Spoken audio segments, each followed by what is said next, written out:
오늘은 첫째 주일로 요리문답 제1주일에 해당하는 내용을 함께 살펴보도록 하겠습니다.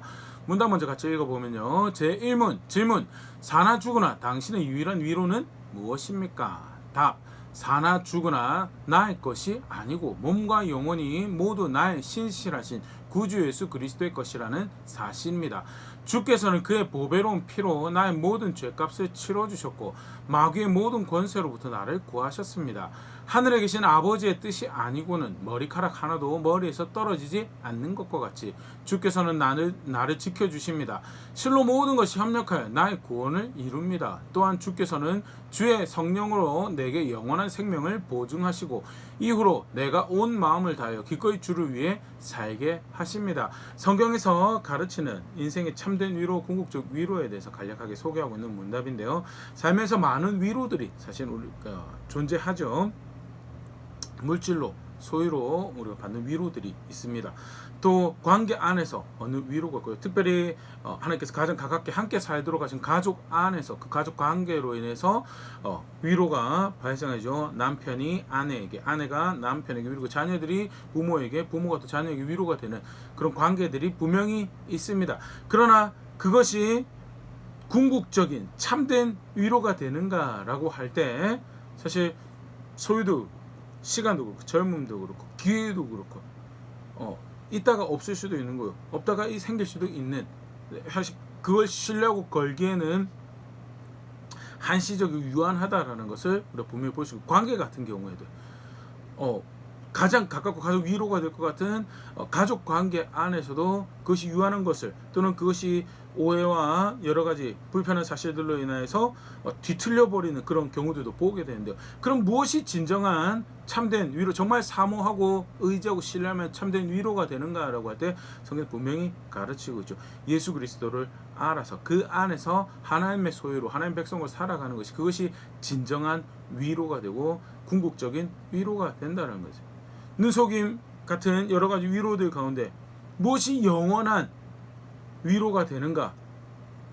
그의 은혜를 알고 그의 사랑 안에서 그의 소유로 살아가는 그것이 궁극적인 참된 영원한 위로가 되는, 표현이 그렇죠. 사나 죽으나 인생의, 우리의 삶의 위로가 되는 것이다 라는 것에 대해서 간략하게 소개를 하고 있는데요. 계속 같이 보도록 2문, 제2문입니다. 질문: 이러한 위로를 즐기며 행복하게 살고 죽기 위해 당신이 알아야 할 것은 무엇입니까? 답: 세 가지를 알아야 합니다. 첫째, 나의 죄와 비참함이 얼마나 심각한 것인지. 둘째, 어떻게 내가 그 죄와 비참함에서 구원을 받을 수 있는지. 셋째, 그러한 위로, 구원을 베푸신 하나님께 내가 어떻게 감사드려야 할지입니다. 그 궁극적인 위로를 누리는 모습에서 분명히 알아야 될 세 가지에 대해서 소개를 하고 있죠.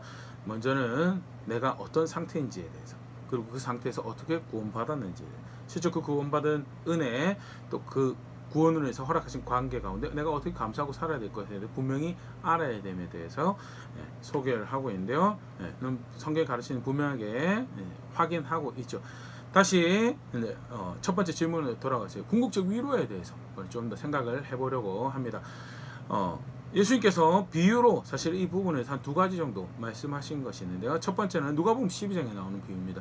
누가복음 12장 16절 18절: 또 비유로 그들에게 말하여 이르시되 한 부자가 그 밭에 소출이 풍성하며 심중에 생각하여 이르되 내가 곡식을 쌓아둘 곳이 없으니 어찌할까 하고, 또 이르되 내가 이렇게 하리라, 내 곡간을 헐고 더 크게 짓고 내 모든 곡식과 물건을 거기 쌓아두리라.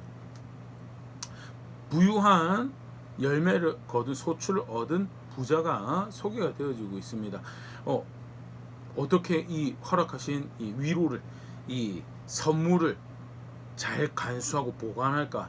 지혜를 내서 더 큰 창고를 짓겠노라. 그래서 허락하신 은혜로 위로받고 격려받으며 내가 힘차게 나의 삶을 누리려, 행복을 내가 누리리라 라고 결정을 하고 이제 실제로 그 공사를 하죠. 19절: 또 내가 내 영혼에게 이르되 영혼아, 여러 쓸 물건을 많이 쌓아두었으니 평안히 쉬고 먹고 마시고 즐거워하자 하리라 하되, 이제 그 창고가 완성이 되고 창고가 가득 차는 위로를 받았습니다. 이제 이 준비된 물질로 인해, 소유로 인해서 위로를 받고 앞으로 행복하게 잘 살아보자 라고 하는데, 누가복음 12장 20절 22절 하나님은 이르시되 어리석은 자여 오늘 밤 너의 영혼을 도로 찾으리니 그러면 너의 준비한 것이 누구의 것이 되겠느냐 하셨으니 자기를 위해 재물을 쌓아두고 하나님께 대하여 부여하지 못한 자가 이와 같으니라면서 20절까지 말씀을 보면요 전형적인 사실은 인생의 모습이 자신의 앞날을 당장 오늘 오후에 무슨 일이 벌어질지 모르고요 내일 무슨 일이 벌어질지 모르는 사람이 많이 얻은 소출이 그리고 그것을 지혜롭게 사용하는 방법이 나에게 당장 위로가 되고 나의 미래가 보장이 된 것 같은데 실상은 인생을 경영하시고 역사를 경영하신 하나님의 뜻에는 나의 내일은 없는 거예요. 오늘 밤에 도로 찾는 거예요. 그러면 내가 위로라고 믿었던 그 위로 궁극적 위로가 되는가에 대해서 절대 그렇게 되지 않는다라고 하면서 무엇이 부자의 문제였는가에 대해서 분명히 자기를 위해서 재물을 쌓아두는데 그것이 위로가 될 것처럼 거기에 마음을 들이고 거기에 시간을 들이고 그걸 위해서 열심히 준비하는데 사실은 실상 그러면서 하나님에 대해서는 마음을 들이지 하나님에 대해서는 시간을 들이지 하나님에 대해서는 삶을 들이지 않는 하나님에 대해서 부용하지 못한 그게 사실 이 부자의 문제다라는 소출을 많이 거둔 게 문제가 아니에요. 지혜롭게 그것을 격려하고 다스리는 방법을 익히는 것도 그게 또 문제가 아니에요. 문제는 뭐냐 그러면서 하나님에 대해서는 외면은 사실은 주어진 열심히 일해서 열심히 소출을 열매를 거둬내는 거 그게 하나님 백성 살아가야 되는 모습이죠. 그리고 주어진 그 물질을 지혜롭게 잘 경영해서 사용하고 또 나눠줄 수 있는 것 그게 하나님 백성이 살아가는 모습의 문제는 뭐예요? 하나님에 대해서는 부요하지 않은 거예요. 진정한 위로가 되신 하나님에 대해서는 별로 관심이 없어요. 그러면서 한치 앞도 알지 못하는 그 인생에 이것이 위로가 되고 이것이 내 보호가 될 것이고 이것이 내 구원이 될 것이라고 믿고 살아갔던 그것이 그의 어리석음이고 악이다라는 거죠.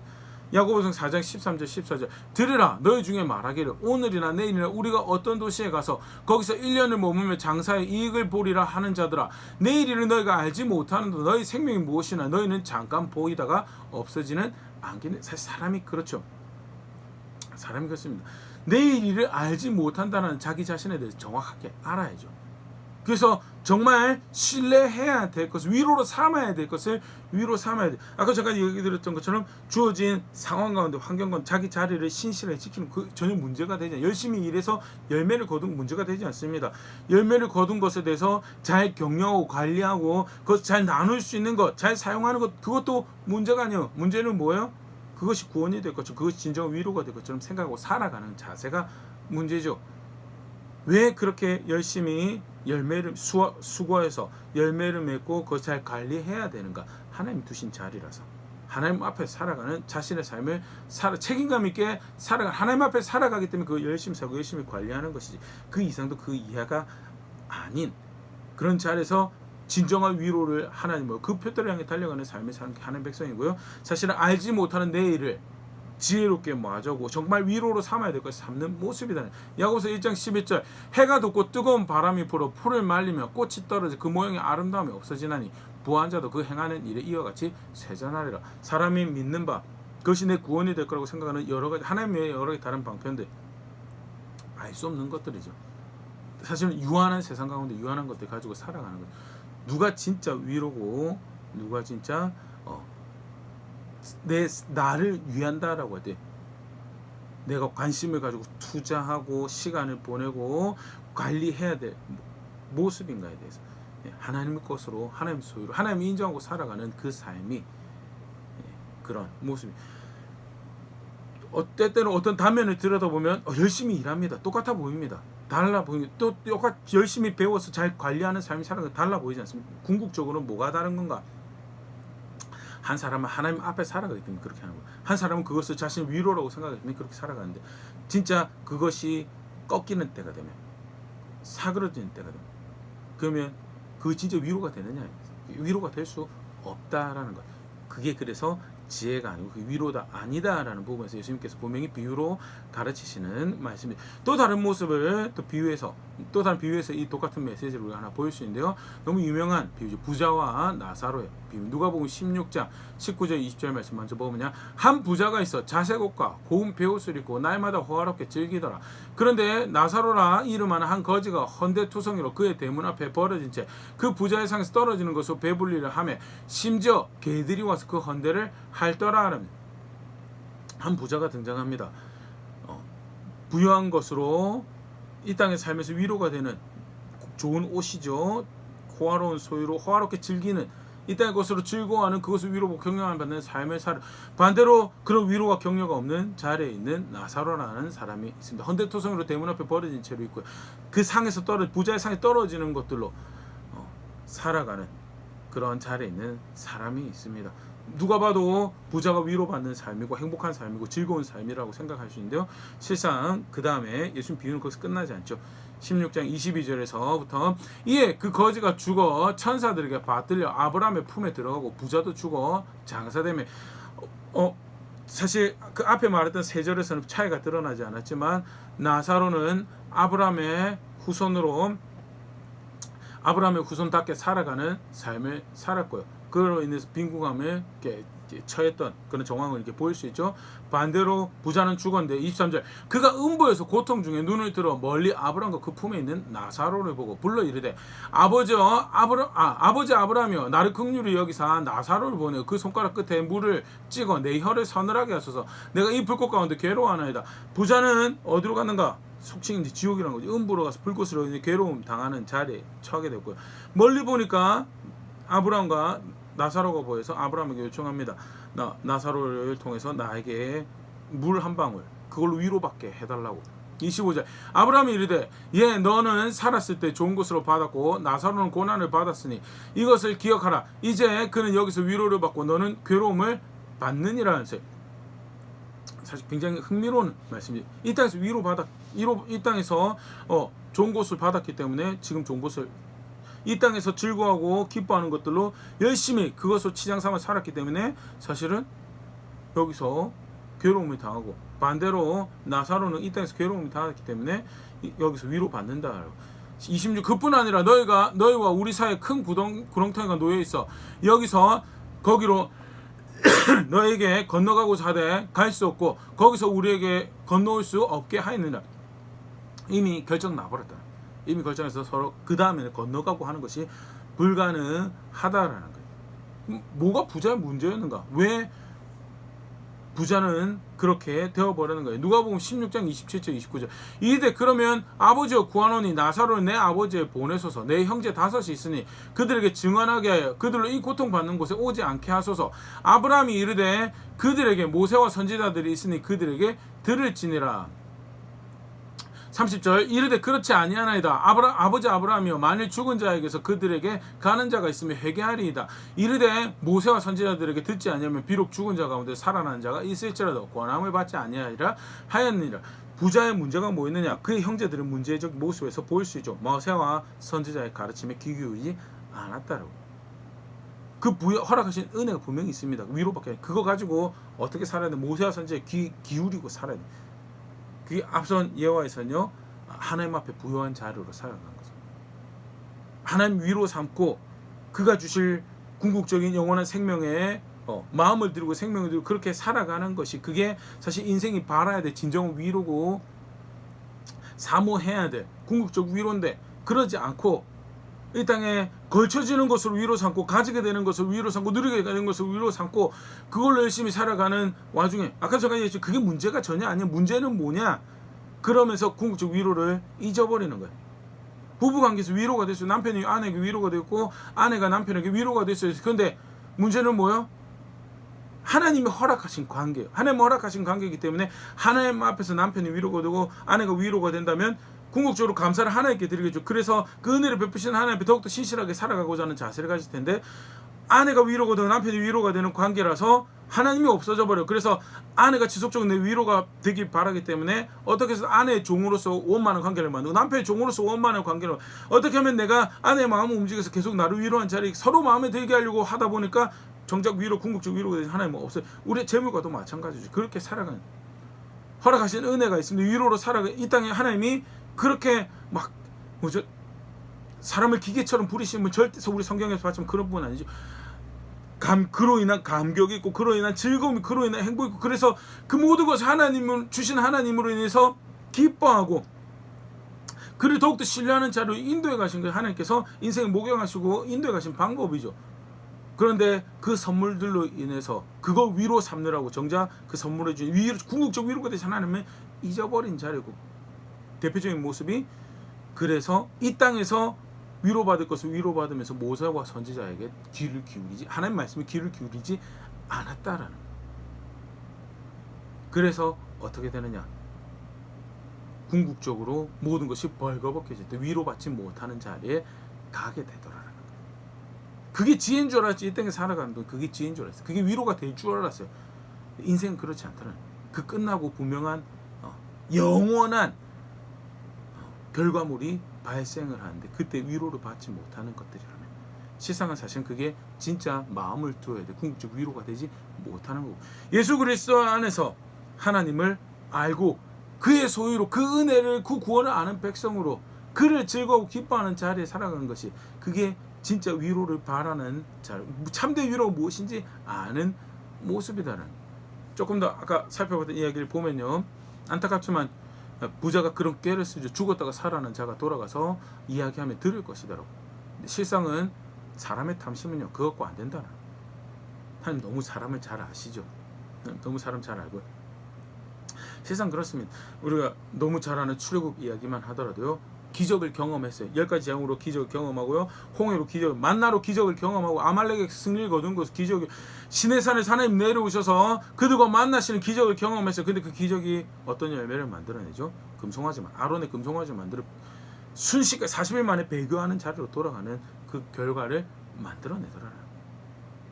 그것만 배교했습니다. 38년 동안 광야를 유리하는 모든 어리석은 선택들, 사실은 기적을 경험한 사람들의 어리석음에서 비롯됐죠. 그게 사람의 탐심이에요. 정말 바라야 될 것을 바라지 않는 모습에서 이제 발생하는 일이고, 뭐가 진짜 사나 죽으나 위로가 되느냐, 모세와 선지자에 통해 주신 하나님의 말씀, 기록된 말씀이, 거기에 귀 기울여서 진정한 구원이 위로가 되신 하나님을 향하고 그 앞에서 살아가며, 그 앞에서 어떻게 해서든 그 앞에서 위로를 바라고 격려를 바라고 구원을 바라는 그 모습이 사실은 사나 죽으나 궁극적인 인생과 위로가 되고 참된 위로가 된다는, 그런 모습을 하나 이제 우리가 예로 보일 수 있는 모습이 아브라함의 위로죠. 아브라함이 75세 때 부름을 받습니다. 그래서 가나안 땅으로 넘어와서 살아가죠. 25년을 살았어요. 25년 살고 이제 간신히 아들을 얻게 됩니다. 그럼에도 불구하고 아직 그 땅에 살아가는 아무런 권리를 보장을 받지 못하고 있는 상황이에요. 하나님이 본토 친척 아비의 집을 떠나서 내가 살아간 곳에 살아가긴 해요. 근데 사실은 20년이 지나갈 동안은 정말 그 약속이 이루어질까에 대한 어떤 소망도 보여지지 않아요. 그럼에도 불구하고 아브라함이 초절간 그가 하나님을 신뢰하는 것을 보여주고 있으라는 곳에 있는 거예요. 살아가라는 곳에 살아가고요. 그것이 비록 나그네의 모습이들, 어떤 권리가 보장받지 못해서 우물을 만드는데 우물을 자기가 수고해서 팠는데 그것 빼앗겨도 할 말 토로할 데가 없어, 호소할 데가 없어요. 그래도 그 나그네의 삶을 살아가고 억울한 가운데 아픈 마음으로 그럼에도 묵묵하게 그 땅을 지켜가는 삶을 살아요. 아들이 이삭이 태어나고 난 다음에 이제 성경 표현이 있어요. 창세기 21장에 그가 젖될 무렵이 지난 어느 시점에서, 쉽게 말해서 가나안 땅에 산지 최소 한 30년 정도 되는, 30년 쪽 안쪽이나 거의 한 30년 정도 되는 시간이, 30년 동안 그 땅에 살았는데 나그네로 산 거예요. 그런 상황에서 블레셋 이제 그 땅에 그 왕과 장군, 유력한 장수 앞에서 이제 언약을 맺게 되죠. 창세기 21장 32절. 그들이 브엘세바에서 언약을 세우며 아비멜렉과 그 군대장과 한 비고를 떠나 블레셋 사람의 땅으로 돌아가고, 블레셋 사람 눈에 아브라함이라는 사람이 하나님이 함께하는 사람이고, 그와 불편하지 않은 관계에 그의 권리를 보장해주고 불편하지 않는 관계에 살아가는 것이 자기들에게 유익이 되리라는 것이 확인이 되어졌죠. 사실 그 전부터 사실 그렇겠죠. 그런데 이제 아브라함의 긴 기다림이 30년 또는 안쪽으로의 그 기다림이 분명 25년 넘어갔고요. 27년, 28년 뭐 그 정도 되는 시점에서 그들의 눈에 그게 확인이 되어졌고, 그래서 아브라함의 그 땅에서 거주하고 살아갈 권리를 이제 보장해주며 우리가 서로 해야지 말자라고 관계를 맺게, 언약을 맺게 되는 일이 발생을 하죠. 긴 싸움의 끝입니다. 아브라함이 수고했구나. 내가 정말 열심히 이 땅에서 살았지. 아니죠. 사실 그 사건이 뭐죠? 아브라함이 자신의 신앙을 하나님 앞에 자기 돌아갈 곳이 있다고 여겨졌으면 돌아갔으면 돼요. 근데 굳이 그 땅을 지켜요. 왜? 하나님이 위로거든요. 하늘과 땅을 만드신 그가 진정한 소망이거든요. 그래서 그 땅을 지켜가 그렇게 위로 삼은 그에게 하나님이 위로다라는 것이, 그 하나님은 신실하게 자신의 약속을 지켜가시는 궁극적인 위로가 된다는 것이 언약을 통해서 확인되고, 그게 아브라함의 고백입니다. 21장 33절. 아브라함은 브엘세바에 에셀나무를 심고 거기서 영원하신 여호와의 이름을 불렀으며 그가 블레셋 사람의 땅에서 여러 날을 지냈더라. 영원하신 하나님이십니다. 하나님, 당신이 영원하신 하나님이십니다. 시간의 한계에 얽매이지 않고 시간 안에 쫓기지 않고 신실하게 또한 견고하게 확실하게 그 약속을 이뤄가시며 모든 인생이 참된 위로가 되십니다. 그래서 블레셋 땅에서 그 하나님 주신 위로로 몇 날을 더 지냈더라는 것을 이 이야기가 맞춰지는데요. 무엇이 궁극적 위로가 되느냐. 내가 수고한 게 위로가 될 수도 있죠. 근데 때때로 그게 거둬지지 않는, 내가 기대한 대로 거둬지지 않는, 사실은 그런 세상에 살아가고 있죠. 죄된 세상에서 다른 사람의 욕심으로 사회의 그릇된 구조로 인해서 수고한 것이 열매를 못 거두는 그런 일도 발생을 해.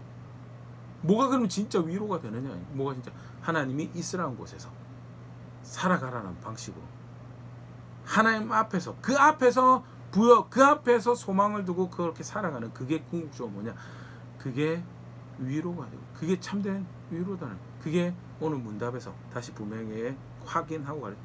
예수 그리스도를 알고 그 예수 그리스도의 것으로, 예수 그리스도는 하나님 소유로 살아가며 그가 주시는 은혜가 기쁨이 되고 만족이 되고, 그렇게 그 하나님을 소망을 하며 살아가는, 그게 사실은 그게 진짜 위로다. 그게 궁극적인 참된 유일한 위로다라는 거예요. 보여지는 위로 앞에 속을 수 있습니다. 창고를 열심히 지었으나 그날 저녁 부름받는 비유에 등장하는 부자처럼, 또는 이 땅에 걸치는 것, 가지는 것, 먹는 것, 그게 위로가 될 것처럼 그렇게 살아갈 수 있어요. 그러면서 정작 하나님 온데간데 없는 그런 삶 살아.